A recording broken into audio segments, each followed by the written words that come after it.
Hello guys, welcome to our YouTube channel study with sky. I am Yash Kumar और आज हम करने जा रहे हैं बच्चों क्या थर्ड एक्सरसाइज क्लास 10th की।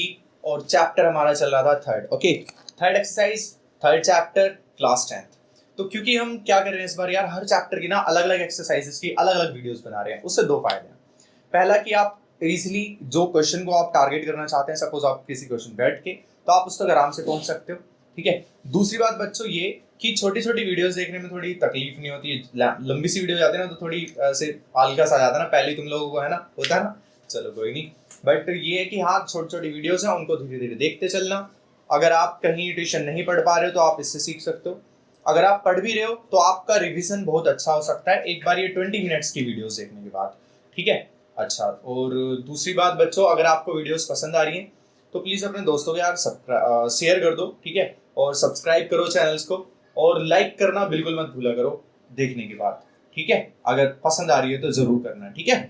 चलो, तो थर्ड एक्सरसाइज में क्या है, सब्स्टिट्यूशन मेथड है हमारा। और सब्स्टिट्यूशन मेथड का मतलब होता है सब्स्टिट्यूट करना। और सब्स्टिट्यूट का मतलब क्या होता है, हिंदी में समझो आप। सब्स्टिट्यूट का मतलब क्या होता है भाई, हम डेली लाइफ में बोलते हैं इसका सब्स्टिट्यूट है। सब्स्टिट्यूट मतलब जब एक चीज को हटाकर दूसरी चीज रखी जा सके।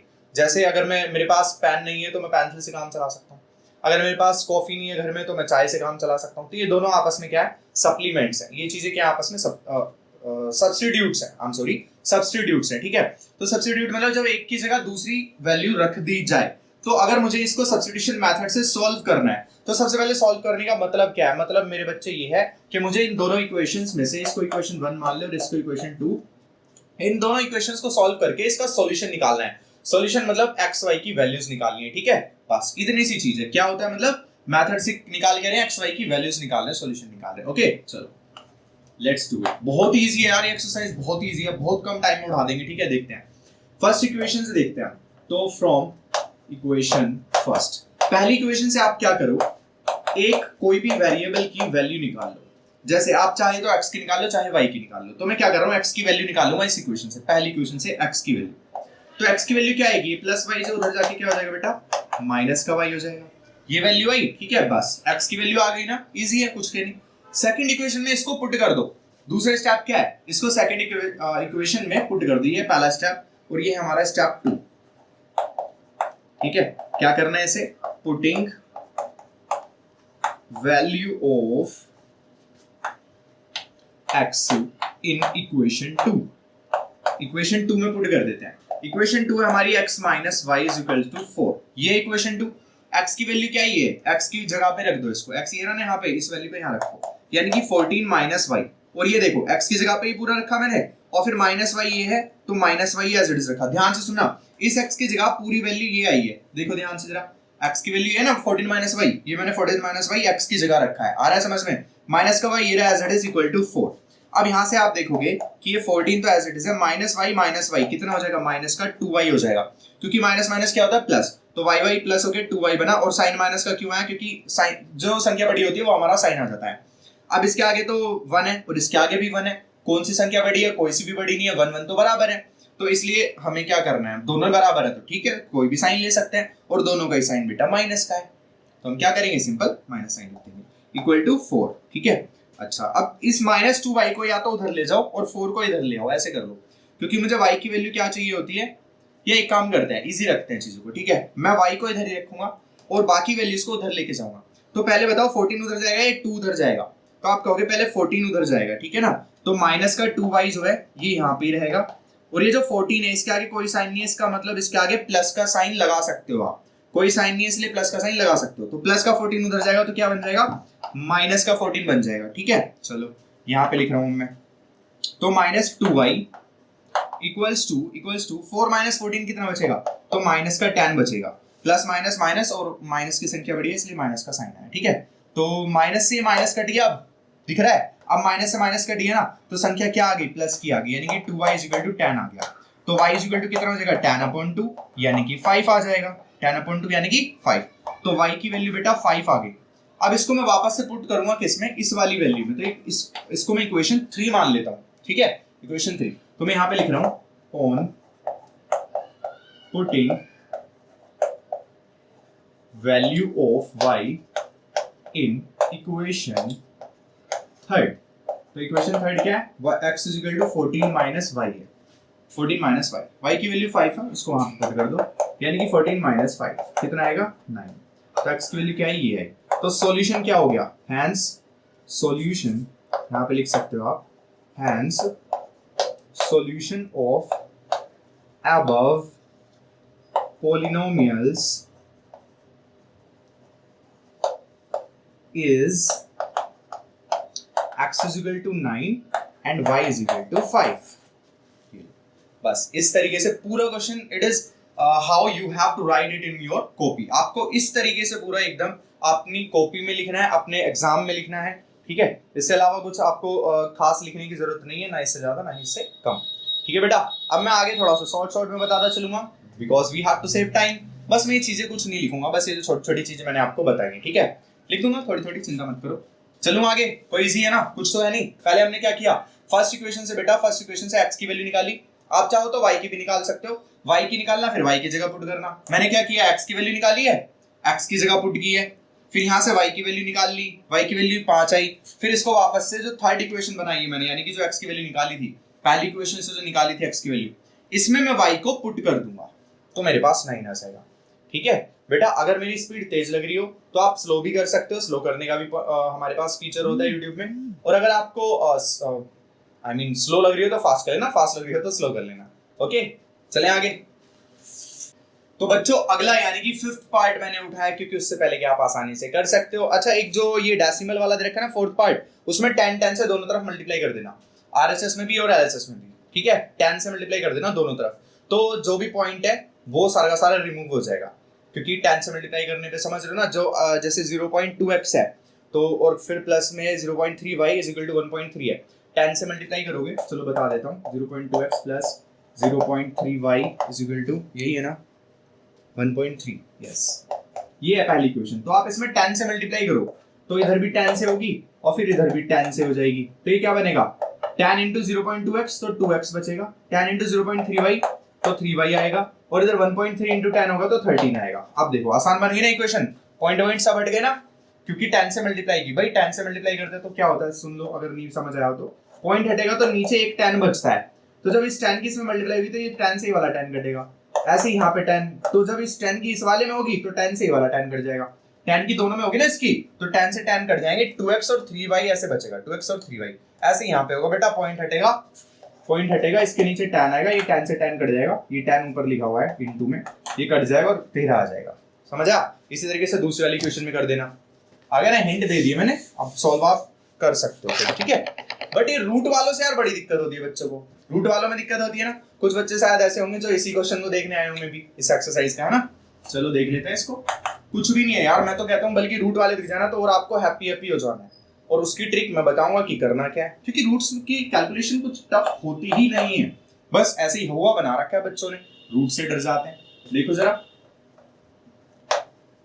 From equation 1 √2x plus √3y equals to 0, ये ना अपने पास, मैं कह रहा हूँ x की वैल्यू आप निकालो, तो पहले √2x ये उधर पहुंचा दो, तो प्लस का √3 है, उधर जाके माइनस का √3y हो जाएगा, फिर x की वैल्यू चाहिए तो √2 को अपॉन में भेज दो, तो √3y अपॉन में क्या आ जाएगा, ये √2 आ जाएगा, और ये माइनस साइन तो है ही यहाँ, ठीक है बेटा। तो ये वाली चीज हमारे पास आ गई, x की वैल्यू ये आ गई, x की वैल्यू इतनी आ गई, माइनस का √3 अपॉन √2y, ठीक है।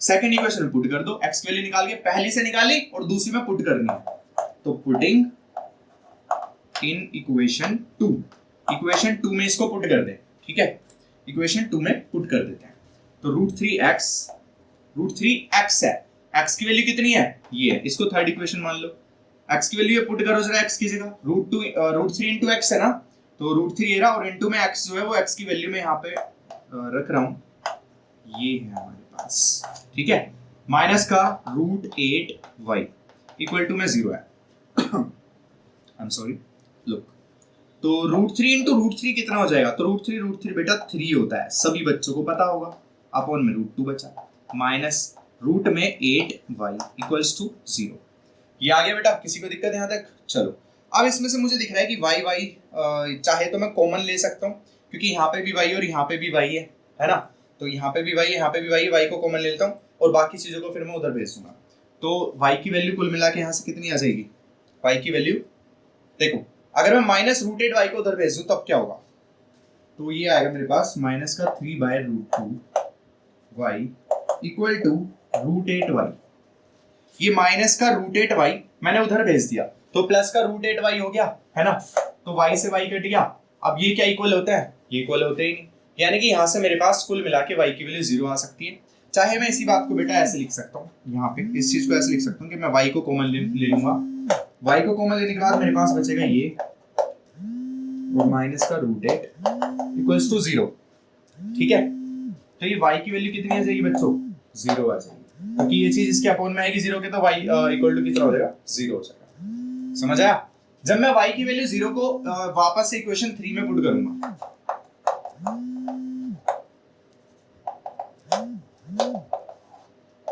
तो x is equal to minus का √3/√2 y ये है। ठीक है, तो x is equal to y की वैल्यू जब मैं 0 पुट करूंगा तो 0 हो जाएगा ना, पूरा 0 इंटू कुछ भी होता है तो 0 हो जाता है, तो x की वैल्यू भी कितनी आ गई यहाँ पे, 0 आ गई। ठीक है, x की वैल्यू भी 0, तो सॉल्यूशन कितना है, x की वैल्यू 0 और y की वैल्यू भी 0। इजी, ठीक है, कुछ भी नहीं करना, आगे बढ़ते बच्चों। चलते हैं अपने क्वेश्चन नंबर 2 पे। तो इसमें क्या कह रहा है ना कि दो इक्वेशन है ये और कह रहा है m की वैल्यू बताओ जहां पर आपको y mx+3 गिवन है। ओके, तो मुझे क्या करना है, सिंपल सा दिख रहा है कि ये दोनों इक्वेशंस हैं, यहाँ से मैं x और y की वैल्यूज निकाल सकता हूँ सब्स्टिट्यूशन मेथड से, अभी निकालना सिखाया। x और y की वैल्यू मैं निकालूंगा, यहाँ पे पुट कर दूंगा, देखो y की वैल्यू भी रख दूंगा, x की भी रख दूंगा, बचेगा क्या, सिर्फ m बचेगा, है ना, वेरिएबल जो बचेगा इस पूरी इक्वेशन में वो m ही तो बचेगा। फिर y और x तो मैंने वैल्यूज रख दी, m की वैल्यू निकाल लूंगा यहाँ से। तो मेरा पहला मोटिव क्या है बेटा, सीखना कैसे करना है, इससे और इससे पहला मोटिव है x और y की वैल्यूज निकालना, सीधा m नहीं निकलेगा, पहले x और y निकालो, x और y को यहाँ पुट करो तब m निकालो। सुनाई आ रही है? तो समझो बेटा, तो फ्रॉम इक्वेशन फर्स्ट, इसको इक्वेशन फर्स्ट मान ले आप और इसको इक्वेशन 2 मान ले। ठीक है, तो यहां से देखते हैं 2x + 3y = 11, तो 2x + 3y उधर जाएगा तो माइनस का 3y बनेगा, फिर ये 2 अपॉन में जाएगा बेटा, तो 11 - 3y/2 ये आ जाएगा। ठीक है, इस x की वैल्यू को मैं इक्वेशन 2 में पुट कर रहा हूं, पुटिंग इन इक्वेशन 2, वहां पुट करते हैं, तो 2 × x है, x की वैल्यू ये पूरी है, यानी कि 11 - 3y/2, फिर क्या है माइनस का 4y इक्वल्स टू में क्या है माइनस का 24। ठीक है, आपको दिख रहा है पूरे के अपोन में 2 है और यहाँ 2 है, कट जाएंगे ना बेटा, ऊपर नीचे ना मल्टीप्लाई और डिवाइड में कट गए, यहाँ क्या बचा 11 - 3y और यहाँ पे माइनस का 4y इक्वल टू में माइनस का 24, -3y माइनस का 4y कितना हो गया, माइनस का 7y हो गया, नहीं हो गया, इक्वल टू माइनस को 24। 11 जो बेटा वो उधर जाएगा, तो ये हमारे पास आएगा माइनस का 7y इक्वल टू -24 और -11। ठीक है, देखो ध्यान से, 11 को मैं उधर लेके गया, -11 पहुंचा, और ये माइनस का 7y ये रहा एज इट इज, यहाँ पे एज इट इज मतलब जैसा का तैसा यहाँ पे है, इक्वल टू में क्या बेटा -24 -11, तो माइनस का माइनस प्लस, और ये आ जाएगा हमारा 35, माइनस का 35। ये माइनस से माइनस कट रहा है, देखो जब पूरा इधर माइनस हो और इधर भी पूरा माइनस हो तो माइनस से माइनस कट जाता है। ओके ओके, तो यहाँ से y की वैल्यू कितनी आ जाएगी, 7 अपॉन में आएगा इसके, 7 5 = 35, ये आया, y की वैल्यू कितनी आ गई 5। इसको मैं यहाँ पे पुट कर देता हूँ थर्ड इक्वेशन में, तो लिखो पुटिंग इन इक्वेशन थर्ड, तो x इक्वल टू क्या होगा 11 - 3y, y की वैल्यू कितनी है 5 अपॉन में क्या है 2, तो 11 - 5 × 15/2, तो माइनस का 4/2 यानी कि माइनस का 2 आ गया भाई। 2 से 4 को काटूंगा तो 2 आएगा, 2 4 = 2, लेकिन ये माइनस था तो माइनस का 2 आया, तो x की वैल्यू ये आई और y की वैल्यू 5 आई है। अब इसको मैं इसमें पुट करूंगा, ठीक है, नाउ वी हैव, यहाँ पे डब्बा बना देते हैं, नाउ वी हैव क्या है हमारे पास y = mx + 3 है, y की वैल्यू बताना 5 और x की -2 यहाँ पुट कर दो, y की 5 m, x की वैल्यू कितनी है -2 प्लस का 3, ब्रैकेट क्यों लगाया मैंने -2 के आगे बताना जरा, क्योंकि m बेटा इसके मल्टीप्लाई में है, m मल्टीप्लाई में था इसके, लेकिन यहाँ पर माइनस साइन आया तो माइनस और मल्टीप्लाई की आपस में लड़ाई हो जाती, इसलिए मैंने ब्रैकेट लगाया, समझ आया? ठीक है, चलो तो 5 इज इक्वल टू ये -2 इंटू एम क्या हो जाएगा, माइनस का 2m हो जाएगा ना, -2 इंटू एम तो -2m प्लस का 3, +3 को इधर लेके आओ तो -3 हो जाएगा, इक्वल टू में बचेगा -2m। 5 - 3 कितना बचेगा, 2 बचेगा, इक्वल टू में क्या है माइनस का 2m। अब आप एक चीज बताना, 2 से 2 कट जाएगा, 2 अपॉन में आएगा, 2 से 2 कटेगा, ठीक है, तो m इक्वल टू कितना आएगा बेटा, 2 अपॉन माइनस का 2 यानी कि माइनस का 1 आ गया। m की वैल्यू क्या आ गई, माइनस का 1। आपको दिख रहा नहीं होगा, जूम कर सकते हो, जूम भी हो जाता है यूट्यूब पे ना, पता है ना आपको, ऐसे सिंपल जूम कर सकते हो फोटो की तरह। तो m इक्वल टू क्या लिखा है मैंने, 2 अपॉन -2 लिखा है, क्योंकि 2 ये रहा और इक्वल टू में -2m था, -2 अपॉन में आया, ये रहा देखो -2 अपॉन में, 2 से 2 कटा 1 टाइम और ये माइनस ही रहा, तो m is equal to minus का 1। This is our right answer, m की जो वैल्यू हमसे पूछी गई थी। अगले क्वेश्चन पे चलते हैं। तो बच्चों 2 क्वेश्चंस हमने कंप्लीट कर ली हैं, चलते हैं अपने थर्ड क्वेश्चन पे। और थर्ड क्वेश्चन के अंदर सारे के सारे न्यूमेरिकल प्रॉब्लम्स आ गए हैं, यानी कि वर्ड प्रॉब्लम्स आ गए हैं, ठीक है। तो इनमें आपको सबसे पहले क्या करना होता है, इक्वेशंस बनानी होती है और तब इनको टैकल करना होता है। तो बहुत ईजी है यार, इक्वेशंस बनाना तो मैं बहुत अच्छे से सिखाऊंगा। पहली एक्सरसाइज में भी इक्वेशंस बनानी सिखाई थी ना, एज वाली की ट्रिक बताई थी ना, ये वाली ट्रिक बताई थी ना। जिस बच्चे ने नहीं देखी ना, जाके प्लीज वो वाली दोनों वीडियोस देख लो, डिस्क्रिप्शन में लिंक डलवा दूंगा। और वो यार वीडियोस डालने के क्यों डाली जा रही है, देखने के लिए डाली जा रही है ना। 10th क्लास के बच्चे हो ना, देखोगे ना, कंप्लीट करो वीडियो को, ओके, पेंडिंग नहीं छोड़नी एक भी। चलो सुनो आगे चलते हैं। तो स्टार्टिंग से सीखोगे ना यार, तो एकदम ब्रिज टाइप का एकदम बिल्डअप हो जाएगा, बेहतरीन कंसेप्ट वाला आपका, ओके। तो पहला जो पार्ट इसमें कह रहा है the difference between 2 number is 26 and 1 number is 3 times the other, find the difference between 2 numbers is 26। तो 2 नंबर को पहले आप कुछ मान लो, थर्ड का फर्स्ट पार्ट है, ठीक है। Let 1 number be x and another number by y। और कहा है हमसे इन दोनों का डिफरेंस, डिफरेंस मतलब क्या होता है, यही होता है ना, माइनस इज इक्वल टू कितना है 26, इज इट, यस 26। और कह रहा है कि एक नंबर दूसरे का 3 गुना है, one number is 3 times the other. जो एक नंबर है ना वो दूसरे का 3 गुना है, दूसरे का 3 गुना, मतलब x is equal to 3y। ये आ गई इक्वेशन 2, हो गया, इक्वेशंस बन गई। पहला क्वेश्चन हमारा सॉल्व हो चुका। दूसरा क्वेश्चन है कि इसके हमें सॉल्यूशंस भी बताने हैं, और इसके सॉल्यूशंस निकालने के लिए हमने कौन सा मेथड सीखा अभी तक, सब्स्टिट्यूशन मेथड। सब्स्टिट्यूट करो वैल्यूज को। तो आप देख पा रहे होगे, जैसा मैंने कहा था, आप कहोगे भैया आपने कहा था पहली इक्वेशन से x की वैल्यू निकालो। देखो रटो इस चीज को, एकदम स्टेप्स को ना उंगलियों पे गिन लो। पहला स्टेप है पहली इक्वेशन से x की वैल्यू को निकालो और दूसरी में पुट कर दो, यही कहा था ना भैया। लेकिन एक चीज देखो ना बच्चों, एक चीज देखो ना ध्यान से, दूसरी वाली इक्वेशन में x की वैल्यू दे रखी है, दूसरी इक्वेशन में x की वैल्यू ऑलरेडी दे रखी है। तो जरूरी है क्या मैं पहली इक्वेशन से x की वैल्यू निकालूं और तब दूसरी में पुट करूं? क्या मैं उल्टा नहीं कर सकता कि x की वैल्यू दूसरी से निकाल ली और पहली में पुट कर दूं, तब भी तो आंसर आ जाएगा ना। नहीं समझ आ रहा हो ना, तो इस बात को एक्सेप्ट करना कि हाँ भैया जो कह रहे हैं ना ऐसा हो सकता है। और क्यों हो सकता है उसका मैं रीजन बताता हूँ। भाई हमें क्या करना है, 2 इक्वेशन दे दिया, वो ऊपर नीचे तो हम लिख ही सकते हैं, इसको ऊपर इसको नीचे, पहली दूसरी हम किसी को भी मान सकते हैं। x की वैल्यू मेरे पास है, दूसरी इक्वेशन में पुट करनी है, दूसरी से वैल्यू निकल आएगी, सिंपल। चलो x की वैल्यू ये बेटा, इसको पुट कर दो, तो putting value of x in equation 1। तो x minus y equal to 26 है, x की जगह क्या रखूंगा मैं 3y, क्योंकि x की वैल्यू है 3y, तो मैं यहां रख दूंगा 3y माइनस का y equal to 26, 3y minus y 2y बचा इक्वल टू 26। 2 को डिवाइड में लेके आएंगे तो 13 आ जाएगा, तो y की वैल्यू आ गई ना 13, इजी है। अब इसको इक्वेशन सेकंड में पुट कर दो, पुटिंग इन इक्वेशन सेकंड। तो x इक्वल टू क्या है 3y और y की वैल्यू कितनी है 13, और 13 3 जा 39, तो x की वैल्यू कितनी आ गई 39, मतलब x की वैल्यू आ गई हमारी 39 और y की वैल्यू हमारी कितनी आई थी यहाँ से 13। ये हमारा सॉल्यूशन हो गया, इजी है भाई, ठीक है ना। चलें आगे, कुछ है इसमें, स्क्रीनशॉट लेते रहना अगर जरूरत हो तो, ठीक है।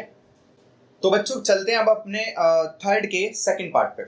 सेकंड पार्ट क्या कह रहा है, the larger of 2 supplementary angles exceeds the smaller by 18 degrees, find the. जो लार्जर ऑफ 2 सप्लीमेंट्री एंगल्स, ध्यान से सुनना, सप्लीमेंट्री एंगल्स कौन से होते हैं ये बताओ पहले। तो बेटा सप्लीमेंट्री एंगल्स ऐसे एंगल्स होते हैं जैसे एक ही एंगल है और दूसरा एंगल मेरा ये है, यानी कि अगर सपोज करो ये 60 डिग्री है और ये वाला मेरा 120 डिग्री है। तो अगर मैं इनको जोड़ दूं, यानी कि 120 डिग्री में अगर मैं ये वाला इस 60 डिग्री को यहाँ इसके बगल में लाके ऐसे रख दूं, तो ये 120 और ये वाला 60, टोटल कितना बना? इन दोनों को जोड़ो, टोटल कितना बना बेटा? तो ये बना टोटल 180 डिग्री।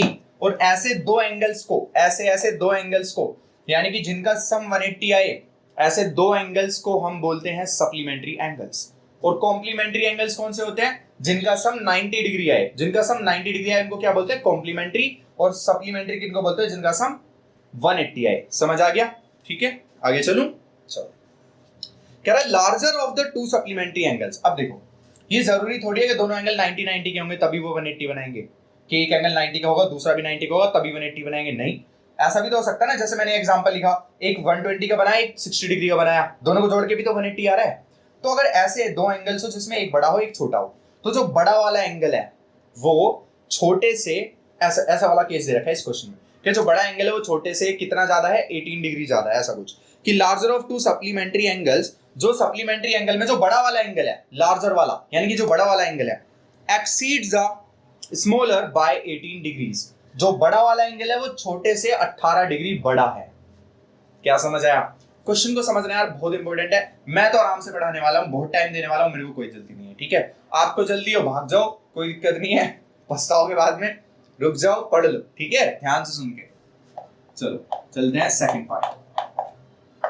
तो यहाँ पे लेट कर लेते हैं, लेट लार्जर वाला लेट कर लेते हैं, या स्मॉलर लेट कर लो, कुछ भी लेट कर लो, कोई दिक्कत नहीं। Let smaller angle bx and larger angle by। जो छोटा वाला एंगल उसको मैंने x माना और बड़े वाले एंगल को मैंने y माना, और इन दोनों का सम कितना बन रहा है बताओ जल्दी से। इन दोनों का सम कितना आएगा? सप्लीमेंट्री एंगल्स का सम कितना होता है?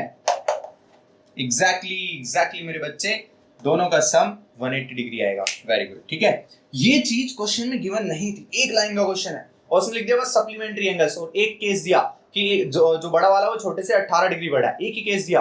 दो इक्वेशंस बनानी है, तो दूसरी इक्वेशन यानी कि ये वाली जो इक्वेशन है वो सप्लीमेंट्री एंगल वर्ड में छुपी हुई थी। सिर्फ जो सप्लीमेंट्री एंगल जो नाम लिखा हुआ है उसके अंदर छुपी हुई थी कि सप्लीमेंट्री एंगल मतलब दो एंगल्स का सम 180 होना चाहिए, तो x + y = 180।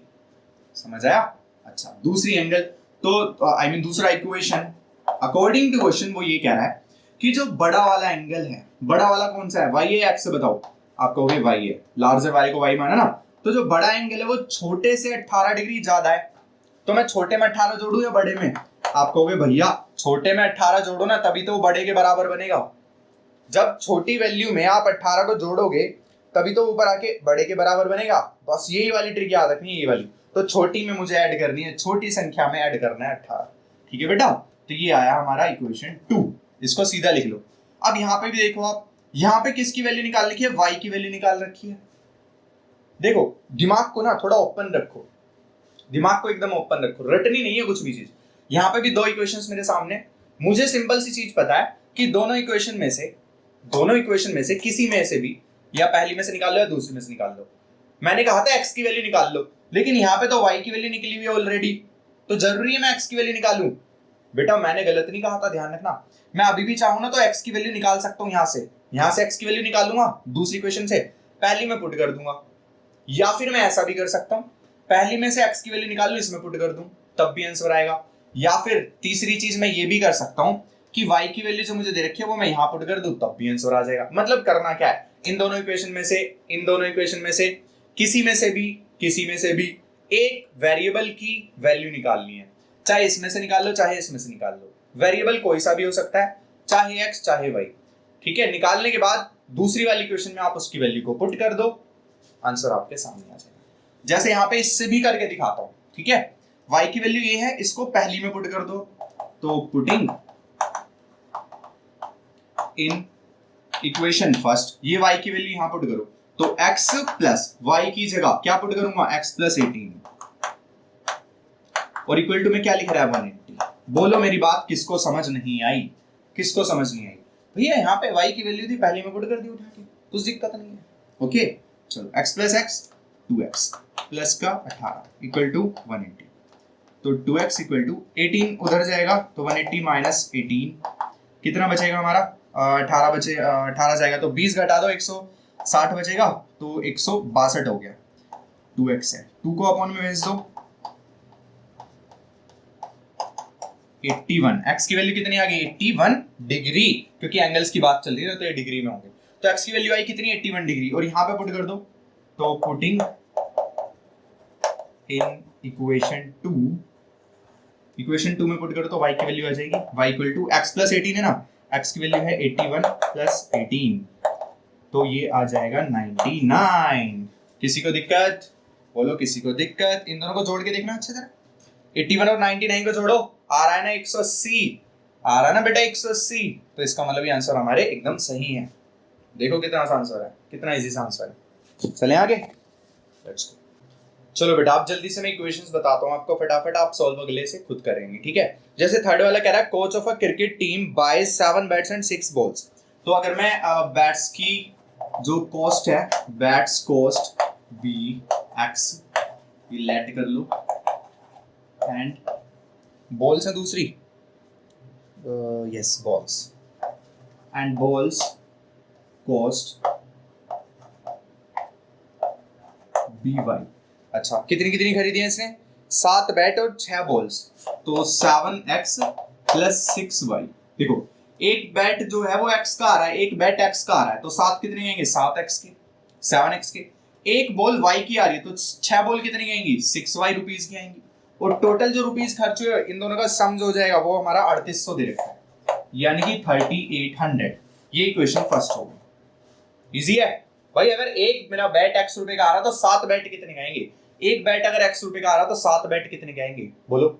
अगर मेरा एक समोसा 5 रुपए का आ रहा है तो 6 समोसे कितने के आएंगे, दोबारा बोल रहा हूँ, एक समोसा 5 रुपए का आ रहा है, 6 समोसे कितने के आएंगे, आप कहोगे 6 पंजे 30, 6 5 30, तो 5 में 6 की मल्टीप्लाई की ना आपने। इसी तरीके से अगर एक बैट x का आ रहा है तो 7 कितने आएंगे, 7 इंटू एक्स कर दिया मैंने, टोटल इतने हो गए, टोटल बॉल्स इतने की हो गई, और दोनों का जो खर्चा है वो हमारा कितना है 3800 है, इजी। अच्छा इसी में अगला पार्ट दे रखा है, later she buys 3 bats and 5 balls, तो 3x plus 5y is equal to कितने रुपए की खरीदी, अब 1750। इक्वेशन 2 खेल खत्म, पैसा जम। यहां से पहली इक्वेशन से बेटा अब देखो जरा, इस इक्वेशन में देखो, इस क्वेश्चन में देखो, क्या मुझे x और y की वैल्यू दे रखी है सीधी सीधी, जैसे पहले वाले दो क्वेश्चन में दी थी, नहीं दे रखी, तो मैं पहली इक्वेशन से x की वैल्यू निकालूंगा, पहली इक्वेशन से x की वैल्यू निकालूंगा और दूसरी इक्वेशन में पुट कर दूंगा इस वाले इसकी जगह, फिर y की वैल्यू निकल आएगी, फिर वापस से x में पुट कर दूंगा, आंसर आ जाएगा x का, y की और x की दोनों वैल्यूज आ जाएंगी। तो यहाँ पे तो मुझे x की वैल्यू पहले निकालनी पड़ेगी तब दूसरी में पुट करनी पड़ेगी, पहले वाले में ऐसा नहीं था, ऑलरेडी x और y की वैल्यूज दे रखी थी दोनों क्वेश्चंस में। समझ आ रहा है ना बहुत अच्छे से, ठीक है। चलें आगे, चलो अगले क्वेश्चन की ओर यहीं पे बना देते हैं फटाफट से इक्वेशन। हाँ taxi, okay. The taxi charges in a city consist of a fixed charge together with the charge for the distance covered for a distance of 10 kilometer the charge paid is ₹105। Okay कह रहा है कि भाई एक जो taxi है ना एक शहर में एक फिक्स चार्ज ले रही है और दूसरा एक चार्ज ले रही है जितना वो डिस्टेंस कवर कर रही है, with the charges for the distance covered. Okay यानी कि एक तो उसने फिक्स चार्ज ले लिया है और दूसरा बच्चों एक additional charge I mean distance के हिसाब से चार्ज और ले रहा है, ठीक है ना। आगे सुनते हैं, जैसे 10 किलोमीटर के लिए उसने 105 रुपए लिए हैं और 15 किलोमीटर जर्नी के लिए उसने 155 रुपए लिए हैं, तो फिक्स चार्जेस और हमें बताने ये सब और फिर कैलकुलेट करना है कि अगर 25 किलोमीटर एक बंदा जा रहा है तो उसके कितने रुपए लगेंगे, ठीक है। इसको मैं जरा एक बार मिटा देता हूँ फिर देखते हैं। तो बच्चों इसके अंदर क्या है, देखो फिक्स चार्ज को मैंने लेट किया x और दूसरा चार्ज फॉर डिस्टेंस कवर्ड हमने y लेट किया, ठीक है। जो डिस्टेंस के लिए जो चार्ज लग रहा है वो y रुपीस लग रहा है। अब देखो कुछ सीन ऐसा है, मैं एक टैक्सी में बैठा तो टैक्सी वाला मुझसे बोला भैया कितनी दूर जाओगे आप, मैंने कहा मुझे ऐसी 10 किलोमीटर जाना दूर, सीधे जाना 10 किलोमीटर दूर, ठीक है। तो टैक्सी वाला बोलेगा भैया मैं आपको किराया बता देता हूँ कैसे कैसे लूंगा, मैंने कहा हाँ बताओ। उसने मुझसे बोला देखो भैया क्योंकि आप टैक्सी में बैठे हो मैं एसी ऑन करने वाला हूँ, ठीक है, तो आपको उस एसी के देने पड़ेंगे मुझे 50 रुपए, मतलब 50 रुपए तो आपको देने ही देने हैं, चाहे आप 1 किलोमीटर दूर चले जाओ, चाहे आप 10 किलोमीटर दूर चले जाओ, चाहे आप 50 चले जाओ, 100 किलोमीटर दूर चले जाओ, मतलब कितनी भी दूर जाओ वो 50 रुपए तो देने ही देने, वो फिक्स चार्ज हो गया। वो क्या हो गया मेरे बच्चे, फिक्स चार्ज हो गया x रुपीस। समझ आया, वो 50 रुपए तो एसी के हैं जी, इस गाड़ी में बैठने के हैं, लग्जरी गाड़ी है ना हमारी, तो 50 रुपए तो वो फिक्स चार्ज है, वो आपको देने ही देने। मैंने कहा ठीक है, तो डिस्टेंस के हिसाब से चेंज नहीं होंगे, तो बोला नहीं, डिस्टेंस के हिसाब से चेंज ये वाले नहीं होंगे, लेकिन डिस्टेंस के हिसाब से जो चेंज होगा वो मैं आपसे y रुपीज चार्ज लगाऊंगा। कितने रुपए? y रुपीज पर किलोमीटर लगाऊंगा। यानी कि अगर मैं 10 किलोमीटर गया तो 50 रुपए तो उसने मुझसे पहले ले लिए, ऐसे सोचो, 50 रुपए तो एसी के हो गए, ऐसे सोचो, ठीक है, 50 तो फिक्स चार्ज हो गया। अब क्योंकि मैं 10 किलोमीटर गया हूं तो उसने मुझसे कहा अब आपको देने हैं 15 रुपए पर किलोमीटर के देने हैं, 15 रुपए पर किलोमीटर के देने हैं। तो 10 किलोमीटर के लिए कितने हो गए टोटल चार्ज बताओ आप। तो आप कहोगे क्योंकि आप 10 किलोमीटर गए हो, 10 किलोमीटर और 1 किलोमीटर के कितने 15 रुपए, तो 10 किलोमीटर के कितने गए 15 इंटू 10 यानी कि 150 रुपीज हो गए, और 50 रुपए वो आपसे पहले ही ले चुका है, तो टोटल हो गए 200 रुपए। ठग लिया भैया आपको। 10 किलोमीटर में 10 किलोमीटर 200 रुपए में लेके जा रहा है। वेल कोई दिक्कत नहीं है, आप बात को समझे, समझ आ रहा है कुछ। हमने y रुपीज जो माना यही है, जो 15 रुपए मैंने यहाँ लिखे थे, और 10 किलोमीटर वो टोटल जा रहा है, तो 10 इंटू वाई टोटल चार्जेस आए डिस्टेंस कवर करने के, और प्लस में ये वाला फिक्स चार्ज, और दोनों को प्लस करेंगे तब जाकर हमारा टोटल फेयर आएगा, टोटल किराया आएगा। तो यहाँ पर पहला केस वही दे रखा है कि पहले केस में वो 10 किलोमीटर जा रहा है, तो मैंने लिखा 4 10 किलोमीटर्स। इक्वेशन क्या बनेगी? तो पहले x तो एज इट इज जुड़ेगा ना, x तो जुड़ेगा ही किसमें? tan y में, क्योंकि y रुपीज लग रहे हैं पर किलोमीटर के, ठीक है, y रुपीज पर किलोमीटर, ऐसे लिख लो तो और अच्छी बात रहेगी, ठीक है। y रुपीज 1 किलोमीटर के, तो 10 किलोमीटर के कितने हो गए 10y, और x रुपीज तो वो ले ही रहा है, तो 10y प्लस x, टोटल किराया कितना? क्वेश्चन में दे रखा है टोटल किराया लिया उसने 105 रुपए। कितना लिया बेटा? 105। ये होगी हमारी फर्स्ट इक्वेशन, 105 कितने हो गई? फर्स्ट इक्वेशन होगी। दूसरी इक्वेशन क्या होगी? तो उसने बोला 155 रुपए ले रहा है 15 किलोमीटर के लिए, तो इस बार 15y हो जाएगा, लेकिन x तो x ही रहेगा, चाहे 10y हो तब भी x जुड़ा है, और 15y हो तब भी x ही जुड़ा है। इस बार 155 रुपए किराया लेगा। ये दो इक्वेशन आ गई, वैल्यू इसमें से निकाल के इसमें पुट कर दो, आंसर आ जाएगा। थोड़ा और आगे करा देता हूं, सपोज करो मैं यहां से वैल्यू निकाल रहा हूं, तो फ्रॉम इक्वेशन 1, तो x plus tan y equal to 105 है ना, tan y को उधर लेके जाओ, तो 105 माइनस का tan y, ये x की वैल्यू आ गई, इसको इस इक्वेशन में पुट कर दो, फटाफट से पुट करो। तो पुटिंग ऐसे लिख दिया मैंने, बस पुटिंग, ठीक है। देखो x की जगह क्या रखना है, ये रखनी है, तो 105 माइनस tan y प्लस का 15y इक्वल टू 155, ठीक है बेटा, यही है। चलो 105 को मैं उधर ले जाता हूं, तो यहां पे लिख रहा हूं मैं, यहां से आ गए हम यहां, ठीक है। माइनस का tan y लिखो इधर पहले, माइनस tan y, और प्लस का 15y इक्वल टू 155, और ये 105 उधर जाएगा तो माइनस का 105 हो जाएगा। ओके, इसको रफ कर देता हूं मैं, ये आ गया। इसको माइनस करूंगा तो कितना बचेगा? 50 बचेगा, और इधर क्या आएगा बेटा? माइनस का 10 प्लस का 15 है, तो 5y आएगा, तो y इक्वल टू कितना आ जाएगा? 50/5, 5 10 जा 50, y की वैल्यू 10 आ गई। अब इसको x में पुट कर दो, यहाँ पे x में पुट करोगे तो x इक्वल टू कितना है? 105 minus 10y, 105 minus 10 into y, y की वैल्यू 10 है, तो 105 माइनस 10 इंटू 10 100, ये आ गया 5, तो x आया बेटा 5 और y आया बच्चे 10। ये है 5 रुपए तो वो ले ही ले रहा है, और y रुपीज जो है वो यानी कि 10 रुपए पर किलोमीटर के चार्ज कर रहा है। ये अपना आंसर हो गया। चलो बच्चों, अगला क्वेश्चन है फ्रैक्शन वाला। इसकी बहुत अच्छी सी ट्रिक है, कुछ भी नहीं है, बहुत इजी क्वेश्चन होता है। फ्रैक्शन वाला अगर क्वेश्चन आपके पेपर में आया तो समझो आप बहुत लकी हो, इजी इतने होते हैं। देखो क्यों बोल रहा हूं ऐसा। कह रहा है एक fraction becomes 9/11 if 2 is added to both the numerator and denominators, ठीक है। अब आप पहले लेट कर लो एक फ्रैक्शन को, let the fraction be x/y। Fraction तो भाई x/y की फॉर्म में होता है, ठीक है। नाउ अकॉर्डिंग टू क्वेश्चन हमसे कह रहा है कि ये फ्रैक्शन में जब हम न्यूमरेटर में भी और डिनोमिनेटर में भी 2 को ऐड कर देते हैं, न्यूमरेटर में भी +2 कर दिया और डिनोमिनेटर में भी +2 कर दिया, ऐड कर रहा है ना, न्यूमरेटर में भी डिनोमिनेटर में भी, दोनों में कर रहा है, दोनों में ऐड कर दिया, तो फ्रैक्शन क्या बन जाता है? A fraction becomes 9/11। क्या बन जाता है?